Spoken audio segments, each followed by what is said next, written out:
So ayan, good morning mga ka-PJ. Happy Sunday po sa inyong lahat, ano? At ito, bakbakan na naman tayo mga ka-PJ. Medyo tinanghali tayo ngayon. Ang buti na lang, sunod-sunod yung pasahero natin. Nakapag-online tayo kanina, alas 5 na. Talagang ano sinasabi ko pag nauwi sa bahay. Ang sarap kasi talaga matulog. Pero ganoon pa man, habol tayo, habol. Okay, so hindi ko pa nakita kung magkano na ako, pero sigurado ako hindi na ako bababa ng 1,000. Ang oras natin ngayon ay alas 8:09 na ng umaga, no? At nandito tayo ngayon sa Greenwoods, Pasig.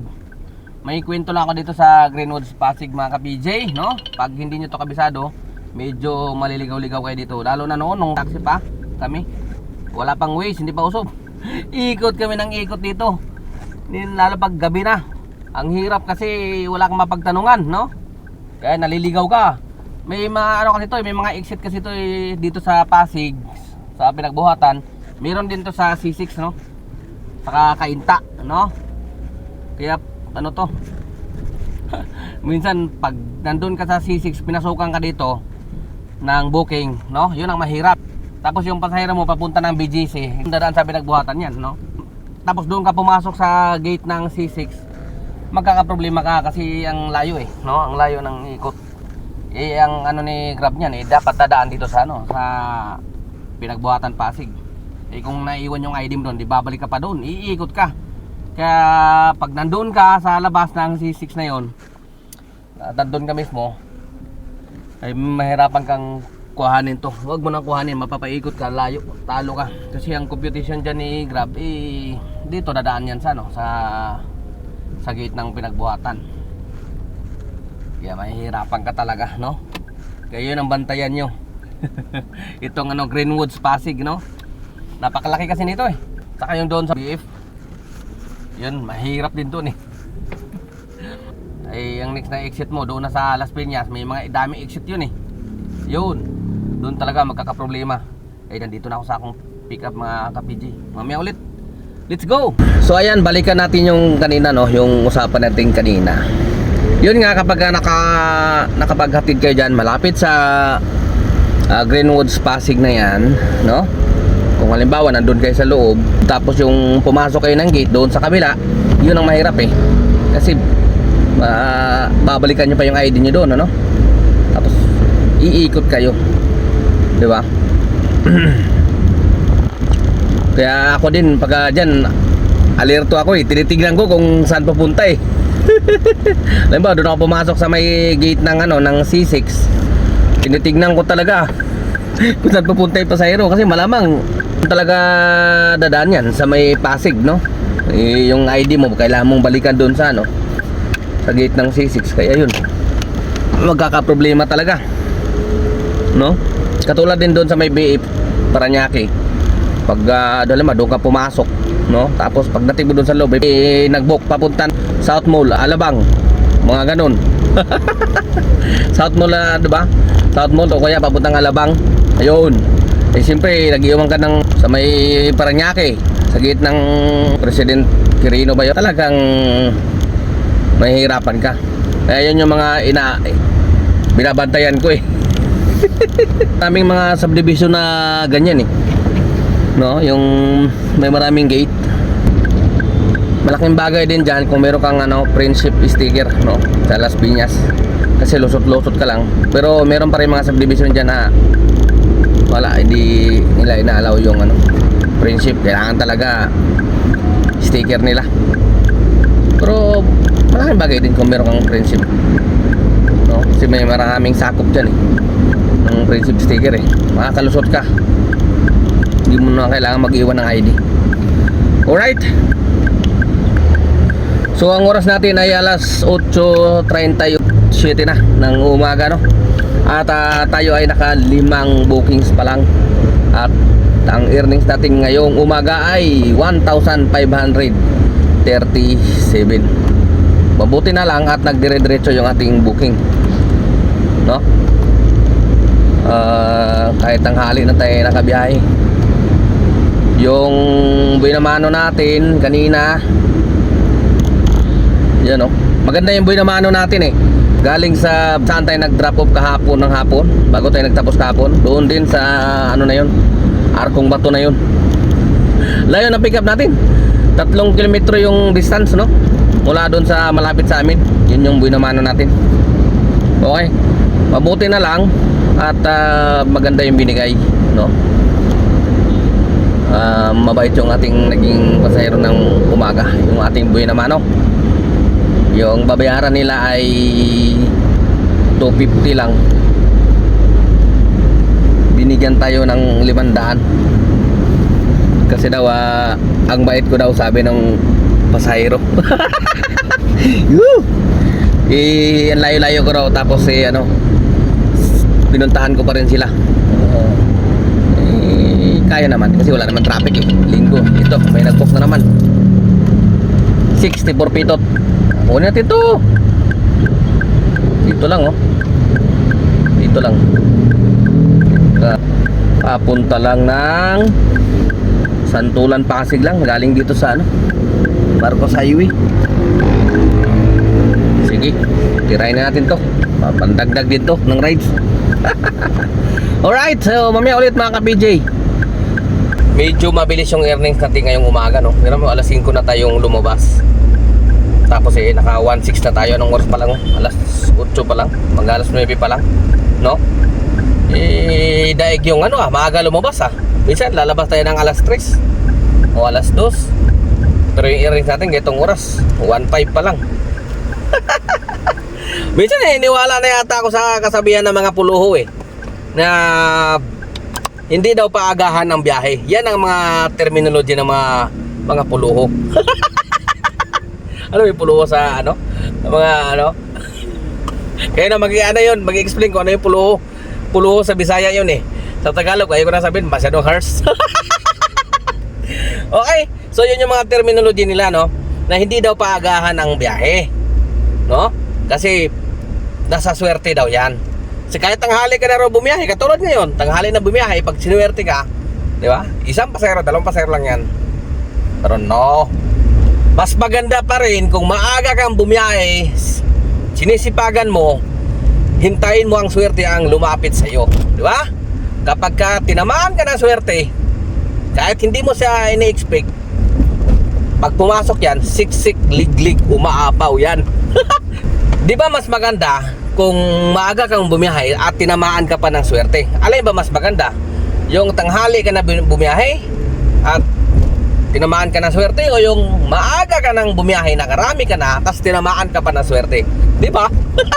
Mas panalo yun. Doon na tayo sa mas maaga. Wag tayo maniniwala dyan sa kasabihan na yan. Hindi raw paagahan, diskarte lang daw. Paano pag hindi ka sinuwertehin? Hindi naman araw-araw suswertehin ka, di ba? Alangan naman ikaw lang suswertehin sa araw-araw, maraming ano din, marami ding tao na umasa sa swerte. Mas maganda pa rin, sipag pa rin. Daig ng maagap ang masipag, di ba? Kaya agahan natin ang biyahe. Kaya tara, let's go. Hindi, kumain na muna tayo. Mamaya na ulit mga ka-PJ, tayo ay mag-almusal na muna, no? At nandito ako ngayon sa Cubao. Dito na muna ako kakain ng almusal. Okay? Para mamaya dire-diretso na. Okay? So tara na mga ka-PJ, tayo ay mag-almusal. Alright, so mga on, may isda nga tulingan, tapos laing sabaw nga, isa ka bagol nga gikan sa hugasay, luto na yun. Sausawan muna yung tindira kang ano. Tara, kain na kain. Marami ng ulam dito. So yan, isa pang tip na isi-share ko sa inyo mga ka-PG ay para makatipid tayo sa ating gasolina, no? Pilitin natin na isang bisis lang tayo magkakarga sa maghapon, no? So isang full tank lang, tapos ibibiyahin na natin yan maghapon, no? Tapos bago pagbaba ng kalahati, full tank ulit. Yan, mas makakatipid tayo. Bakit? Ang karga, iba-ibang gasolinahan, alam naman natin yan na marami, di ba? Maraming mga gasolina. Kahit saan naman yan, madaya. Puro bula lang ang nakakarga, no? Lalo pagka tanghaling tapat na nagkakarga, tirik na tirik yung araw yan, bumubula yung gasolina eh. Kaya puro hangin lang yung nakakarga sa atin. Tataka tayo, papakarga tayo ng 300, 500, parang wala lang. Maya maya wala ka na naman gasolina eh. Blink blink na naman. Warning na naman, di ba? Pansinin nyo, kapag panay panay karga, na mas lalo kayo napapalakas. Pero kapag isang beses lang kayo nagkakarga, no? Mas nakakatipid kayo, matagal bumaba yung kada bar, no? Saka siyempre, alam naman natin yan. Laging kulang yan, no? Eh kung nakatatlong kargahan tayo, o di tatlong beses tayo nadaya. Eh kung isang beses ka lang nagkarga, isang beses ka lang nadaya. Ganon lang yun. Alright, so meron na naman kayo nakuhang tip sa akin, no?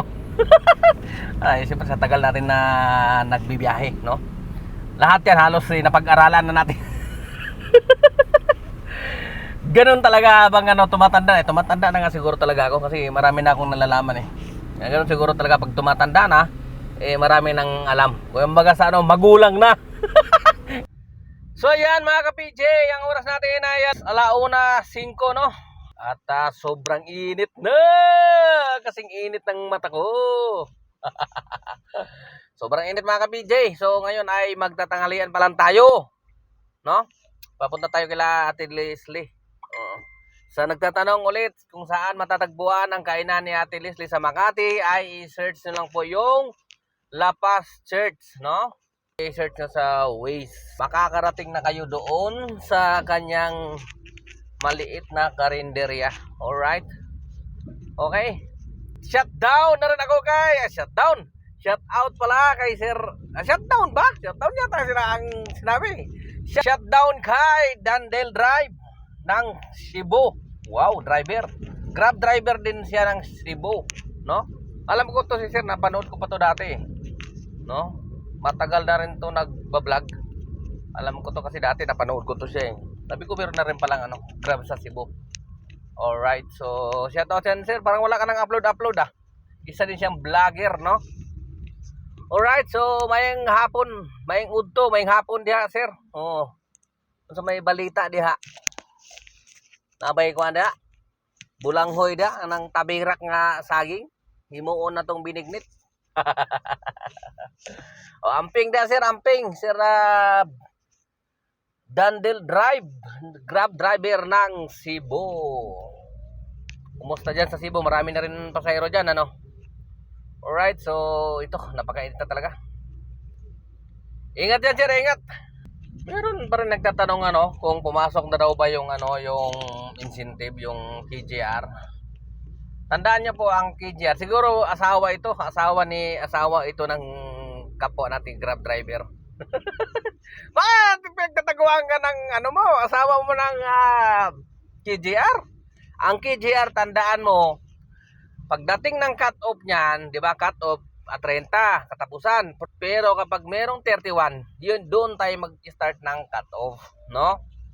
30 at kaya 31. Tapos bibilang ka lang ng 2 araw mula dyan sa cut-off.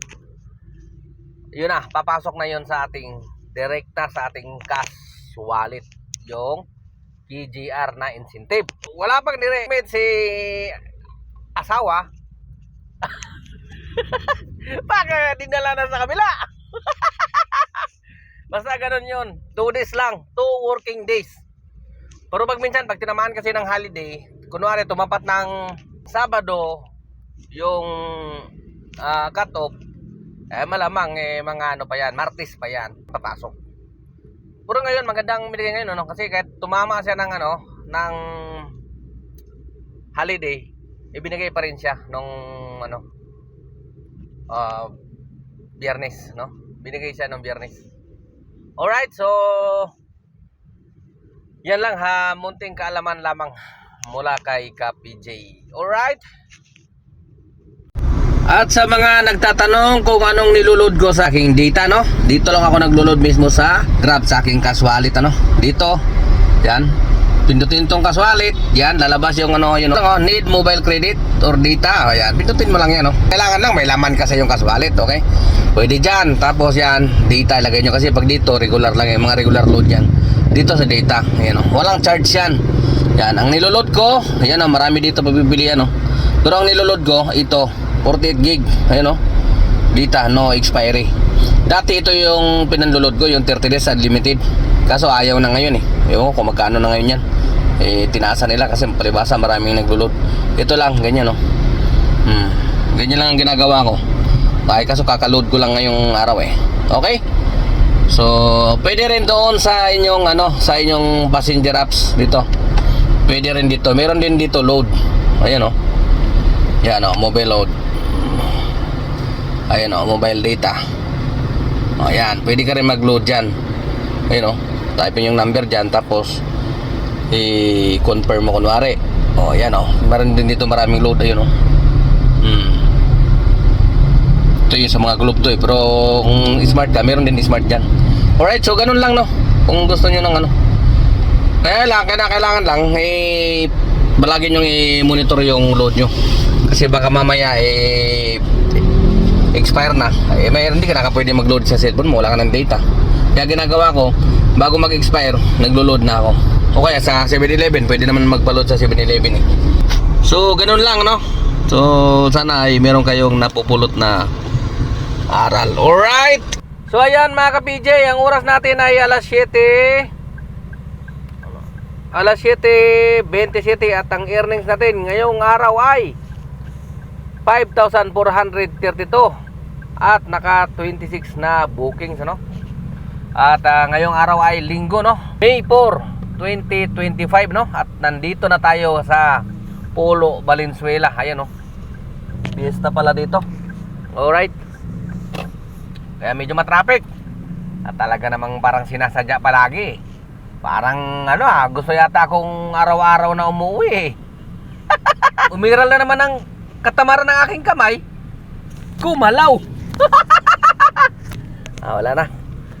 Parang ito na talaga yung nangyayari sa akin. Dalawang magkasunod na to. Dalawang magkasunod na mga ka-PJ na pinapauwi tayo. Ano lang natin. Total nandito na. At uwi na, no? Uwi na. Ay, gusto yata ni Lolo Grab magpahinga din. Kaya siguro sinasadya niya. Hindi mo ako nakasit talagang binigyan ako ng papunta rito. Wala tayong magagawa dyan kundi ang magpahinga, no? At balik ulit tayo mamaya dahil Lunes bukas, no? Lunes. Alright, so hanggang dito na lang muna ako mga ka-PJ. Tulad ng dati, kayo na muna bahala sa ating mga minamahal na pasahero. Bukas ulit tayo magkakarinigan mga ka-PJ. Maraming salamat sa palaging pagsubaybay. At ka-PJ nyo, temporary signing off. Adios. Ingat. Siguro umiral na naman ang katamaran ng aking kamay. Gumalaw. Pero